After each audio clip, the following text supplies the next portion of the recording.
Lors de leur rencontre, Gonzalo évoque avec Roberto qu'il venait de secourir, sa crainte pour sa réputation et lui confie que sa femme aurait inventé des horreurs à son sujet, tout en prétendant ne jamais avoir levé la main sur elle et en la décrivant comme instable. Roberto prend le parti de Gonzalo et lui conseille de divorcer, tandis qu'il se réjouit de sa relation heureuse avec Rosa, malgré la perte de sa licence pour son bar. Gonzalo lui propose alors un marché en échange de son aide pour récupérer sa licence grâce à son influence à la mairie, il souhaite son aide pour son plan. De retour dans le présent, Angela et Esther montrent à Ander la vidéo de surveillance prouvant le remorquage de Roberto par Gonzalo au port, mais Ander trouve les images trop floues. Angela explique alors que son mari a dû aider Roberto à récupérer la licence de son bar en soudoyant un employé de la mairie, afin de piéger Angela. L'ami inspecteur d'Esther, Iñaki, vérifie la licence du bar de Roberto, qui est bien signée par Corca, l'employé ami de Gonzalo, redonnant espoir à Angela pour l'audience de garde de ses filles prévue le lendemain.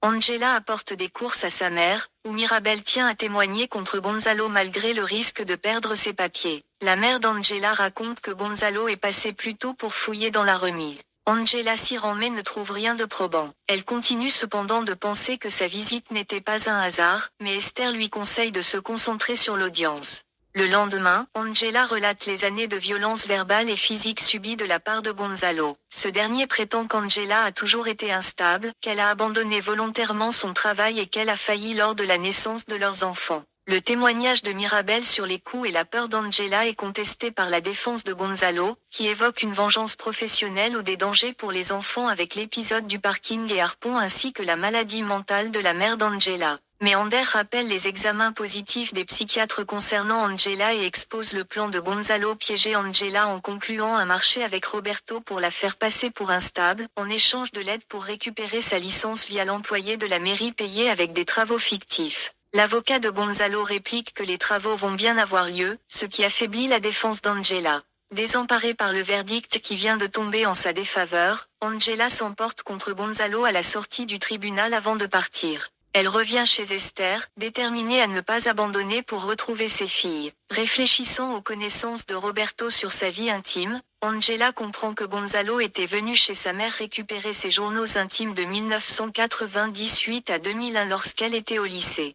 Angela décide de suivre Roberto et Rosa jusqu'à leur domicile et menace de révoquer la licence du bar si Roberto ne coopère pas. Roberto accepte alors d'aider Angela.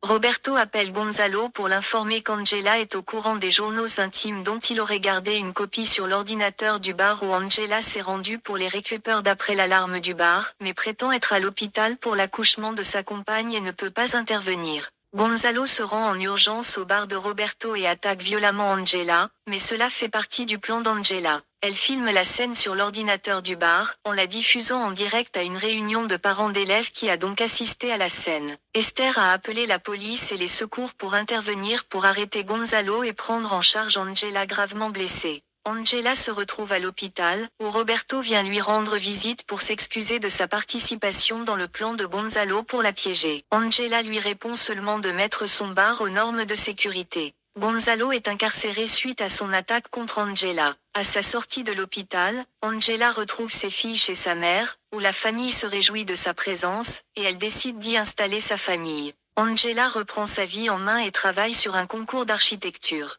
Elle demande à Esther de l'accompagner au bar de Roberto. Sur le chemin, elle l'appelle, et Roberto prétend avoir mis son bar aux normes incendie, mais Angela sait qu'il ment. Arrivée au bar, elle provoque un incendie tout en appelant les pompiers pour démontrer les dangers à Roberto. Alors, penses-tu toi aussi que la force et la détermination d'Angela dans ces moments difficiles sont admirables? Force à toutes et tous.